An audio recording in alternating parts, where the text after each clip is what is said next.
विद्यार्थियों नमस्कार। अपने आज हम अध्ययन करेंगे BA part first paper first topic Pallava वंश। दक्षिण भारत के राजवंशों में 7वीं से 8वीं शताब्दी के बाद में कुछ महत्वपूर्ण राजवंशों का उदय हुआ। उसमें पल्लव वंश का भी महत्वपूर्ण स्थान है। हमने प्रीवियस क्लासेस में हर्षवर्धन के बारे में पढ़ा, वर्धन वंश जिसे पुष्यभूतु वंश भी कहते हैं, चोल वंश के बारे में पढ़ा, चालुक्य वंश के बारे में पढ़ा और इसी की योजक कड़ी के रूप में अब हम पल्लव वंश के बारे में जानकारी प्राप्त करते हैं। प्रिय विद्यार्थियों, पल्लव वंश के बारे में माना जाता है कि पल्लव वंश की स्थापना सिंह विष्णु नामक व्यक्ति ने की थी। पल्लव वंश निश्चित रूप से एक महत्वपूर्ण वंश था और उस वंश के कुछ शासकों के बारे में हमें जानकारी मिलती है। पल्लव वंश की स्थापना सिंह विष्णु ने की थी और उसी के साथ हैं पल्लवों ने को हम याद करते हैं। अगर हम भारतीय इतिहास की बात करते हैं तो पल्लव वंश का नाम आते ही हमारे मस्तिष्क में एक महत्वपूर्ण अध्याय की बात आती है, महत्वपूर्ण टॉपिक की बात आती है और वह है स्थापत्य कला। पल्लव वंश के शासनकाल में स्थापत्य कला का महत्वपूर्ण विकास हुआ था। पल्लव वंश में सिंह विष्णु एवं नरसिंह वर्मन ऐसे शासक थे जिन्होंने पल्लव कला को महत्वपूर्ण प्रश्रय दिया। ऐसा माना जाता है कि पल्लव वंश के शासकों में स्थापत्य कला की अभिन्न रुचि थी और इसी के फलस्वरूप हैं वो हम पल्लवकालीन संस्कृति के बारे में जानकारी प्राप्त करते हैं। पल्लवों की उत्पत्ति अत्यंत विवादास्पद है।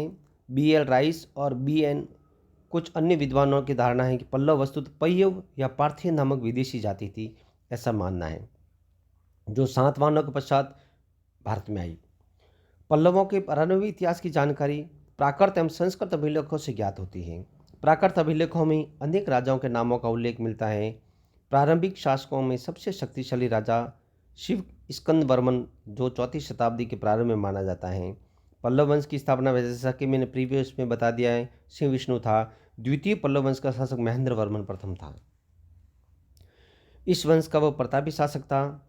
वह युद्ध एवं शांति के कार्यों में समान रूप से प्रवीण था और उसने 2 पुस्तकों की रचना की थी, मत विलास प्रश्न, विचिन्वित और गुणभार। महेंद्र वर्मन के समय में ही पल्लवों और चालुक्यों में राजनीतिक प्रतिद्वंद्विता एवं संघर्ष प्रारंभ हो चुका था। महेंद्र वर्मन ने कला और साहित्य को संरक्षण दिया था और स्वयं एक अच्छा रचनाकार भी था। महेंद्र वर्मन के बाद में नरसिंह वर्मन आता है, जिसे महामल्ल कहा जाता है। नरसिंह वर्मन प्रथम महामल्ल ने वातापी कौंड की उपाधि धारण की थी। उसने विरासत में पाए हुए पल्लव राज को स्थायित्व प्रदान किया और वह एक इस वंश का महत्वपूर्ण शासक माना गया है।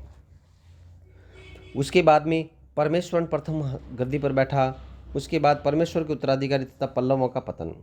परमेश्वर के बाद में धीरे धीरे पल्लवों का पतन शुरू हो गया, लेकिन पल्लवों के सांस्कृतिक योगदान को हम विश्व विरासत में कभी नहीं भूल सकते।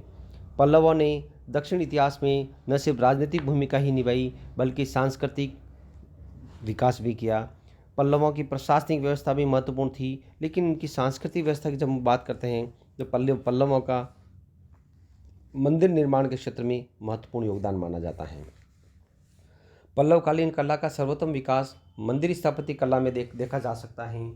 पल्लवों के अधीन निर्माण कार्य की विशेष शैली थी, जो द्रविड़ शैली के नाम से विख्यात थी, जिसे हम द्रविड़ शैली कहते हैं। इसमें मूल रूप से कांचीपुरम, महाबलीपुरम, तंजौर पल्लवकालीन वास्तुकला के महत्वपूर्ण अवशेष माने जाते हैं। पल्लवों के संपूर्ण मंदिर स्थापत्य कला को प्रमुख पल्लव राजाओं के नाम पर 4 शैलियों में विभक्त किया जाता है। महेंद्र वर्मन शैली, मामल्ल शैली, राजसिंह एवं नंदीवर्मन शैली। प्रथम शैली के मंदिरों में सादगी मिलती है। मंदिरों में स्तंभ युक्त बरामदा तथा अंदर की तरफ गोल खोद कर बनाए हुए 1 या 2 कमरे होते हैं।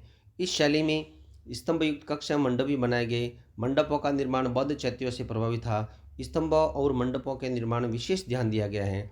इस शैली के मंदिर हैं तिरुचनापल्ली, पल्लवरम, महेंद्रवडी आदि में मिलते हैं। द्वितीय शैली के प्रमुख मंदिर है मामल्लपुरम या महाबलिपुरम के मंडप एवं रथ इस शैली के मंदिरों की विशेषता थी।